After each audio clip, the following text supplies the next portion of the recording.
দূর এক গ্রামের নাম ছিল শান্তিপুর। চারপাশে সবুজ ধানক্ষেত, কাঁচা রাস্তা আর ছোট ছোট কুঁড়ে ঘর। এই গ্রামেই জন্ম রিনার। রিনার বাবা ছিলেন দিনমজুর আর মা অন্যের বাড়িতে কাজ করতেন। সংসারে অভাব ছিল নিত্যদিনের সঙ্গী। হ্যাঁ গো, রিনার বাবা, বাড়িতে কিছু নাই। মেয়েটা আজকেও না খেয়ে থাকবে।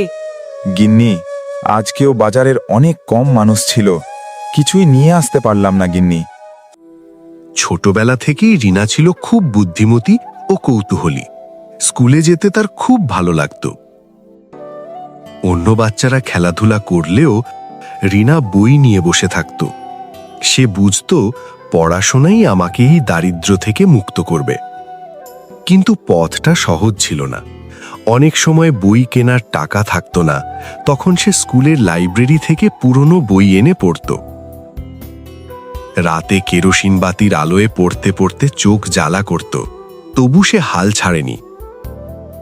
একদিন গ্রামের স্কুলে জেলা পর্যায়ের পরীক্ষার খবর এলো। সবাই ভাবল গ্রাম থেকে কেউ পারবে না, কিন্তু রিনা নিজের ওপর বিশ্বাস রাখল।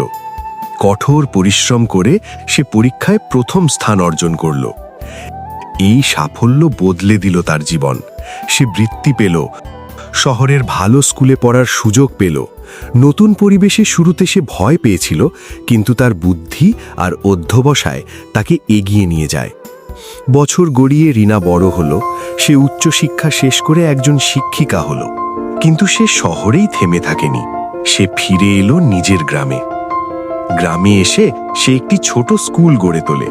গরিব ছেলে মেয়েদের সে বিনা খরচে পড়াতে লাগলো। রিনা বলতো, আমার স্বপ্ন তখনই পূরণ হবে যখন এই গ্রামের প্রতিটা মেয়ে পড়াশুনো করবে। আজ রিনা শুধু একজন শিক্ষিকা নয়, সে গ্রামের আলো, অনুপ্রেরণা আর ভরসার নাম।